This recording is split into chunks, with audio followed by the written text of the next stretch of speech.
Hi, my name is Rob Garrison, the founder and CEO of Mercado Labs. Welcome to the fourth edition of First Things First, where we introduce you to supply chain thought leaders from across media, venture, and technology. Last month's guest was Julian Cunahan. Julian's the founder and partner of Schematic Ventures, and he and I discussed some of the changes that have happened in supply chain technology and what he sees ahead. It was a really great show, and I encourage you to check it out if you missed it. And Julian is what I would call the NG or new gangster of supply chain technology. So definitely a good person to learn from if you're interested in supply chain technology. Today's guest is Mark Seal. Mark Seal is the VP of supply chain for Emser Tile. And Emser Tile is a global leader in stone and tile from around the world, and literally around the world. They source from all over the place, from Europe, from the Middle East, and from Asia. Really an interesting business. And I know that you're really going to enjoy learning from Mark how he's dealt with the supply chain challenges in this crazy couple of years. Congratulations to Jay Harmon. Jay was the recipient of our episode 3 donation to one of our favorite charities, the Let's Talk Supply Chain Blended Diversity Pledge. And just a great cause all the way around. Once again, Mercado will be donating $100 for this episode to this great cause on behalf of one of today's listeners. Okay, so now let's dive into a segment that I call the Fastest Five. Today's hot topic is whether it's time to start tapping on the brakes. I'm not saying slam on the brakes, but maybe start tapping on the brakes. For the last 2 years in supply chain, all of you professionals have been trying to keep up with big increases in demand on the one hand, and also really crazy, unpredictable supply. So in these 5 articles, I'm going to suggest that we're not at all done with the unpredictability. In fact, probably quite the opposite. However, it does seem that demand is starting to cool. So let's start with the unpredictable supply chain. And for that, I'm going to take you to Arcola, Illinois, for this great article by Lydia O'Neill. Shout out to Lydia. And for those of you who don't know it, Arcola, Illinois is the home to a large Amish community who make really great handcrafted furniture. So you wouldn't necessarily think that this group would be impacted by the global supply chain. However, a few notes: lumber prices are up by 70% in some cases. So massive impact on their cost, for example. Also, the slides for the drawers are made in Germany, and the knobs and pulls are made in Asia. And so the end result of all of these supply chain issues and costs are that what was typically taking them 3 months to produce for furniture is now taking them 9 months. So 3 times the impact. So the next article is from the Maritime Executive. And what they talk about is overall liner reliability. So on a positive note, they're saying that overall liner reliability, meaning the predictability of their schedules, is up to 36% from 34%. So that's good. It's trending in the right direction. However, delays are still averaging just over 2 weeks, both to the West Coast and the East Coast. And so when we talk about an average, it could be far less than 2 weeks, it could be far more than 2 weeks. So still from an unpredictability standpoint, both in terms of when the products are going to be ready and in terms of when the carriers are going to be able to get your goods off the port and to your dock, still some wild swings. And then finally, shout out to Jonathan Chang. Jonathan has an in-depth article about manufacturing activity in China, which has been pummeled, as everybody knows, by COVID restrictions. So he cites some great statistics. The article will be linked here if you want to check it out. But he talks about the purchasing index that's dropped to its lowest level since pre-pandemic at 47.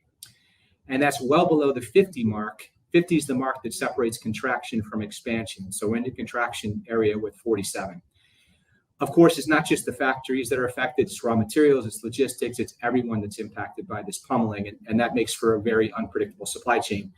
The article does not, though, anticipate a sharp rebound like we saw in 2020, which leads us to the demand side. So for my first article on the demand side, shout out to Gwyn Guilford about inflation rising to a 4-year high.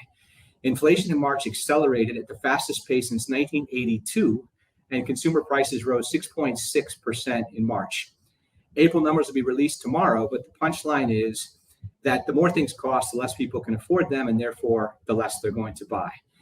So lastly, we're going to make a shout out to Sebastian Herrera for his article talking about Amazon's online shopping business, which is stalled after decades of growth. The tech giant reported slowest sales growth in roughly 2 decades, and its market share grew just by 0.2%, which is kind of unbelievable. So I'm going to close this segment with just forecasting the closing segment, where I'm going to talk about things that can be done, 5 steps that every importer can take to protect their margins in a slowing demand environment. But for now, I'd like to welcome Mark Seal to the show. Mark, welcome to First Things First. Good afternoon. Welcome. Thank you. I'm looking forward to this episode, and thank you for having me on your show today, Rob. Yeah, it's a pleasure, Mark. You've really just been a delight to get to know, and I can't wait for the audience to hear some of your stories. But let me start with, you kind of had an amazing career. When I looked at it, I checked again on LinkedIn what all you've done. And so you've kind of been a consultant. You worked for big industry, small industry. Maybe you could take the listeners through your background and then maybe talk a little bit about your current role at Emser Tile. Absolutely. I've been in supply chain and global sourcing for well over 30 years plus. And I've had I got to be a part of the Home Depot during the growth years. And really, as they were evolving as a real brand in the marketplace, I've led my own. I had an environmental logistics company for a period of time, and now I'm with Emser Tile as VP of Supply Chain. In my role, supply chain is a little misleading in my role, as I own from everything from product development all the way to delivery to customer and all the pieces in between. So international distribution. I have a responsibility also for installation materials. Yeah, that's a pretty diverse role for sure. So thanks for sharing that. So maybe next, if you could, Mark, you and I talked a little bit several months ago about what a crazy ride it's been. Maybe take us back to about May of 2020, if you can remember that, and sort of what a crazy ride it's been and what has been the impact on Emser Tile of all the stuff that we all talk about, the unpredictability of supply and the increase in demand and so forth. Can you give us a little color around what that's been like? Yeah, absolutely. I still have some of the scars from May 2020. What's interesting about from our side of the business is we are in the construction industry. We manufacture tile, and we, for homes, commercial projects, residential, and so forth. And our industry never stopped. They kept on going. They worked around COVID. So, we ran into a lot of challenges from countries closing, where they were shutting down factories, no containers, lack of ocean cargo space, and so forth. So we actually went a whole 70 days or so without any product flowing to us whatsoever. And we're fairly diversified. We're in 20 plus countries around the world, coming out of about 30 different ports into about 4 or 5 ports into the U.S. So it was a fairly dramatic impact. One of the blessings, though, and our industry is very inventory intensive, we were in a pretty good position once COVID started from an inventory standpoint, but it drained our inventory dramatically, and we really kind of forced us to really kind of flip supply chain on its head. Yeah, that's one of the more interesting parts of that story, Mark, as we progressed, and I'd love for you to share with the audience, is how did you adjust to that, right? When you talk about literally the world shutting down, running through all your inventory, 70 days to get more inventory, how did you make adjustments to get that sort of back in some kind of synchronization? Obviously, you survived it and thrived in it. How did you make those adjustments? Well, absolutely. So first of all, our company has a philosophy, 2 real guiding principles that are always a unique challenge for us in supply chain. Number one is, how do you say yes to your customer? You're not allowed to come home with a no to our customers. And number 2, how do you have your cake and eat it too? So we always talk about this as a company because, as everyone on this podcast knows, supply chain is about, capacities, mathematics, there's a certain number of days, transit, so forth. And so when you're out there promising, and we've got well over 1,000 sales associates on the ground every day, out there telling people yes. And then, we've got this dynamic of supply chain, and we're trying to figure out that how do we be profitable but deliver to the customer need. So one of the things that, and retooling has always been a part of our game, is we really had to take a look back and say, what are we going to do? Because it was impossible to build inventory, okay? And so we put in a number of things, firsthand. Number one, we call first port. And first port means, and I'll give you an example of what first port is that if we're manufacturing product in Turkey, and let's say we produced 100 containers, and those 100 containers were for a number of ports in the U.S., we'll likely take 50% of those containers and land them to the closest U.S. port that has one of our DCs in. So, for example, Turkey to Norfolk, we can get there in about 28 days. So we'll take 50 of that 100 containers and send it directly to Norfolk, where that way, at least if we can ground it, we can move the product anywhere we need to in the U.S. And in some cases, especially when you're coming from Turkey to go to Los Angeles, you're picking up 4 weeks. Well, 4 weeks when you have in the construction industry, we're the last 100 feet to them closing on the house or turning over the commercial building to the owner. So the pressure on the tile business is extreme to hit those timelines and ETAs. So this first port has really paid off in a lot of different ways. Certainly has a cost to it, but when you're pushing to this kind of pressure, the goal is get product to the customer as fast as you can and have an agile supply chain. So that's the first thing we did. The second thing we did was we worked with factories on key products. So in running tile, you run it for a number of days.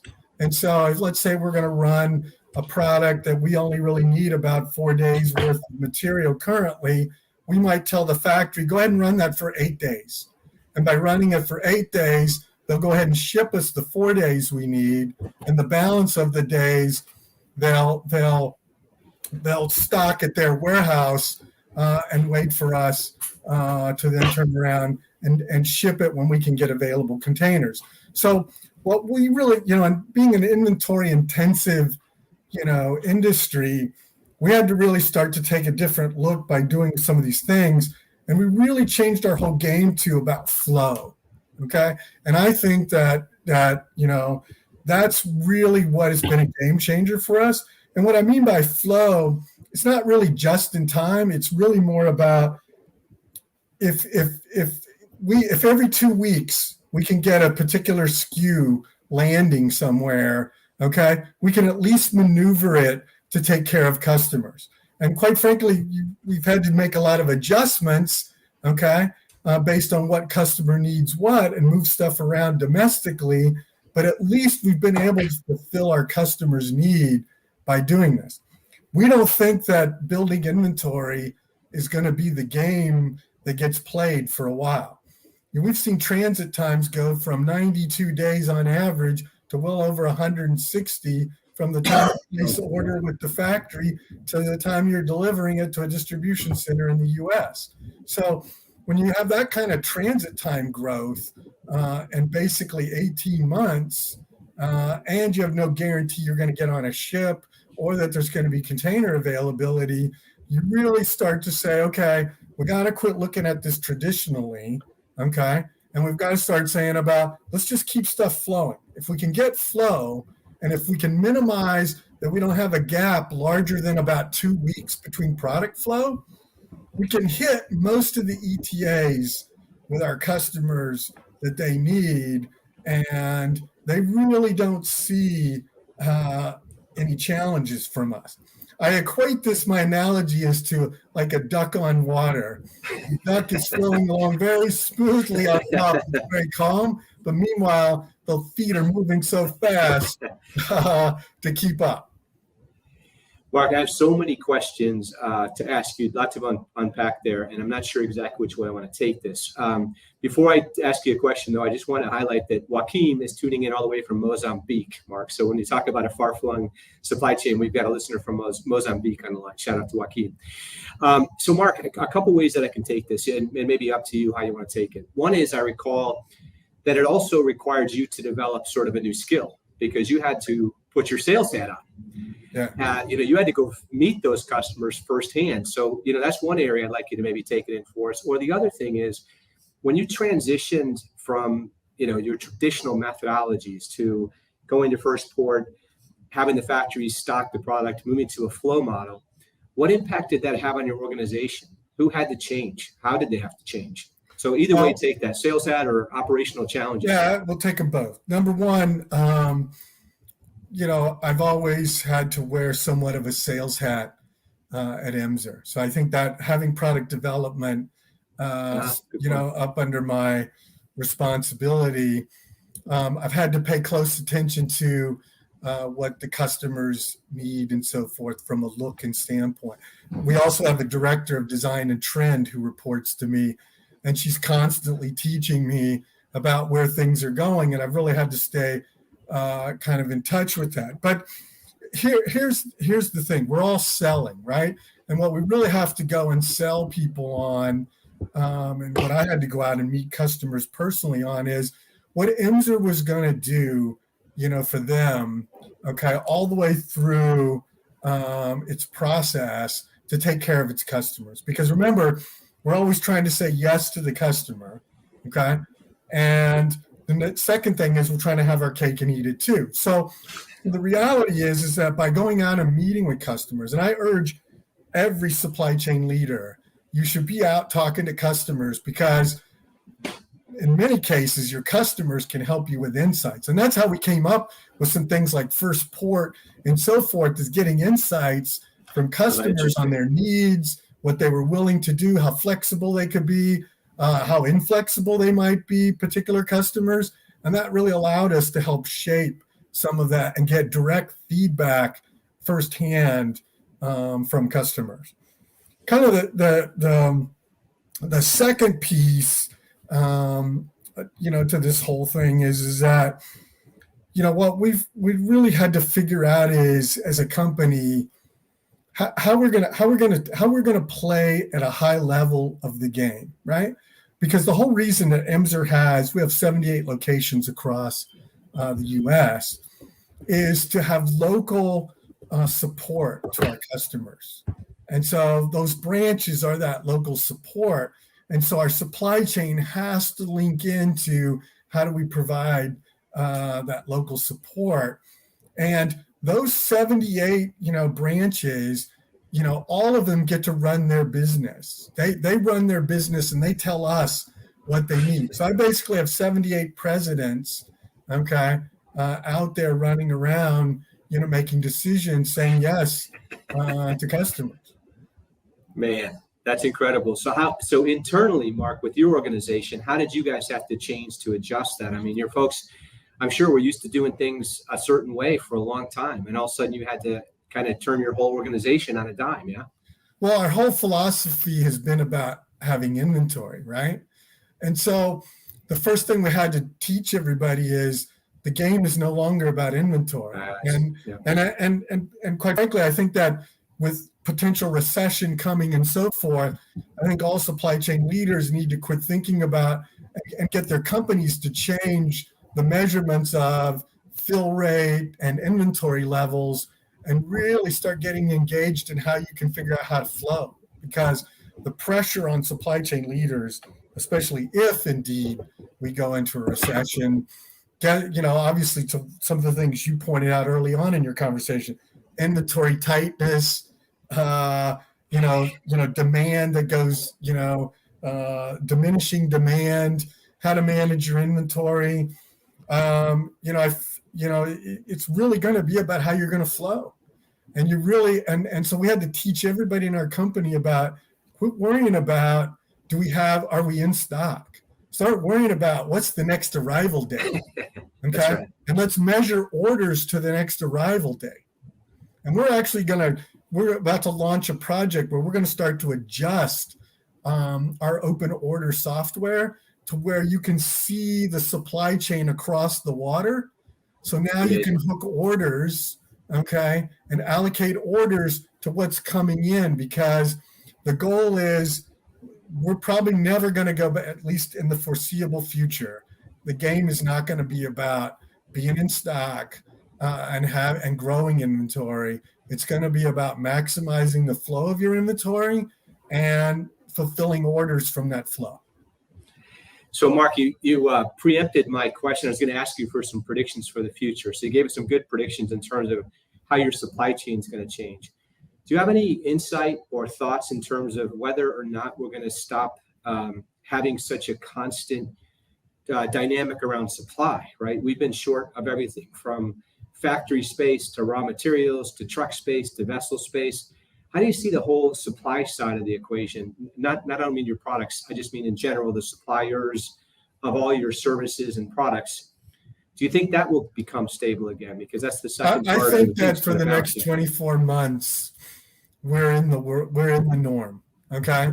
Because what we're seeing is, rotating, raw material issues from industry to industry. It's bouncing around all over the place. Most recently in the news, there's been a lot of talk about, potential food shortages because of ingredients and so forth. So if you really, what's really hard to predict is your industry going to start to have raw material challenges? And I urge all to get really connected to the manufacturers you're working with that are producing your products to really understand, where they're at with raw material, because we really need to all start taking a look further up the supply chain to what is the raw materials going into your products and where do they source those? And what we've really found out in my industry, especially on the installation material side, is there was like one supplier making all the resin, additive for every company who makes mastics around the world. One supplier. And everybody had a real wake-up call when there now was allocation with that one raw material supplier. So I really urge you to know where your raw materials are to make sure that your industry has some bit of soundproofing to keep you from all of a sudden waking up one morning and saying, wow, petroleum product really was in my product, and now I can't get what I need, and I'm not going to get it for 4 months. And I think that if you're going to wind up in a situation like that, and we're working with that with all our factory base, with all the various products we do, what are all the raw materials? And are there other options for raw materials? Start working on that now, because it's just going to get more complex. Mark, that's great advice. Last one of my podcasts, I talked about Shimano, who supplies most of the gears for bicycles. Right. And they're a single supplier, right? So almost every bike manufacturer couldn't get the product. So I think that's great advice. How about on the flip side, sort of closer to home? Anything we can do or that you recommend that we can do about sort of container shortages and price hikes, or is that here to stay as well? I actually think that pricing is going to settle down in the next 18 months or so. And the reason I think that is I think there's a lot of ships coming on. There's going to be a lot of new ship cargo space. And I think with some slowing down of some consumer products, we're going to see some availability come up. I don't think we're ever going back to the days of what we saw pre-COVID in pricing of containers, but I do think they'll be flattening out and some of these exorbitant spot rates will come down. Well, that's a good note to end on, Mark, because that should give everybody hope. And I want to tell everybody, too, I actually saw Mark and one of the owners of the company at the Trans-Pacific Maritime Conference this year, which was interesting to make sure that they had a real good beat on it. So just another good management practice is the leadership of that company went to meet with the carriers firsthand to get some really great insight in terms of where costing was going. So another great practice by Emser and Mark. Mark, thank you very much. It's been a real pleasure to have you and sharing your insights with the audience. I can't thank you enough for that. Thank you. It was a pleasure being on your show, and thank you for having me today. See you in Texas. Take care. Cheers. Okay, so hopefully you all enjoyed listening to Mark. He's just a wealth of knowledge, and we'll capture all these show notes and put those in there so you can read more detail on that later. I'm going to end this segment talking about a 5-step program that I would recommend. One of them actually includes exactly what Mark said in terms of connecting to your supplier. That's step number 2. So these aren't brain surgery, folks, but these are just things that I've been able to use and leverage and watch other people use and leverage over the years that really help. So step 1 is create an SNOP. And if you don't know what an SOP is, just Google it, SNOP. But it's basically a methodology for connecting the sales forecast to the operating plan. So the S is sales and the OP is operating plan. And so you start with projecting what your sales are going to be in the near term, midterm, long term, and then you're building an operating plan around that. And the further you can forecast out, the more you can plan your resources more efficiently to keep costs down. So start there, making sure the organization's aligned on what's going to happen next. Step 2, which is similar to what Mark said, is connect directly to the people who make and move your products. And while that sounds kind of obvious, it's not easy to do, number 1, but it's all about increased collaboration, which will help everyone do a better job of forecasting and controlling expenses. So Mark gave a really great example, not a very specific example, where by connecting with the suppliers, they're asking them questions now, like, where do you get the raw materials for your product? And is there any risk to us in raw materials? And or how can we work together to purchase raw materials more effectively? And how can we work together on forecasts so that we can get our product out? So step 2, connect with the people who make and move your products. And that runs across the gamut from your truckers to your factories to your tier 1 and tier 2 suppliers, if possible. Step 3, if you haven't already, you have to digitize your supply chain for increased efficiency. So obviously I'm a bit biased, but I've been doing this for a long time. And what I've experienced that the supply chain is really analog, and that leads to sort of massive waste and rework. So for example, often the same data is rekeyed many times. And so there's that waste, but there's also the chance of data being wrong and leading to inefficient results. So that's a very simple example, but if you digitize it, you can do the data once and then leverage it by everyone. So just that's sort of step 3 in the process. Step 4, and what I see most companies missing, and I guess Mark's a great example in the other direction, is what I call supply chain analytics versus departmental analytics. When you have logistics running one set of analytics and purchasing running a different set of analytics, in Mark's case, design running a different set of analytics, oftentimes they don't connect. It's a chain. And if those different pieces don't connect to each other, what can happen is one department's metrics can sub-optimize the next link in the chain. And so company-wide supply chain analytics versus individual department analytics is sort of step 4 in the process. And then lastly, and this may sound counterintuitive or actually something you wouldn't really want to do unless you had to, but to create supply chain reports proactively for the C-suite. And I think most people recognize that a lot of people in the C-suite do not have strong supply chain backgrounds. They've got great experience in lots of other disciplines, particularly in finance, but they don't have a good understanding of supply chain. So if you give them proactive metrics about what you see in terms of the trends in the supply chain, the metrics in the supply chain, they can help you and approve proper allocation of the funds that you need to assure the supply.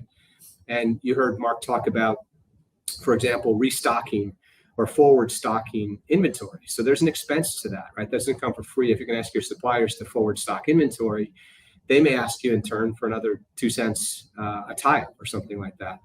Well, that's going to require executive approval. So, the best thing to do is report proactively to the leaders of the organization so they know what your vision is, and then they can support you and make sure that the funds are properly allocated. So that will help you reduce costs. So all these things are going to be necessary, not only to run an efficient supply chain, which you want to do, but also to reduce cost.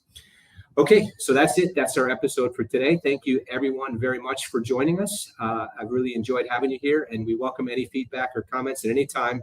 My email address, as a reminder, is robgarrison@mercadolabs.com. Please feel free to email me anytime, and I'd love to hear from you. Thank you, everyone.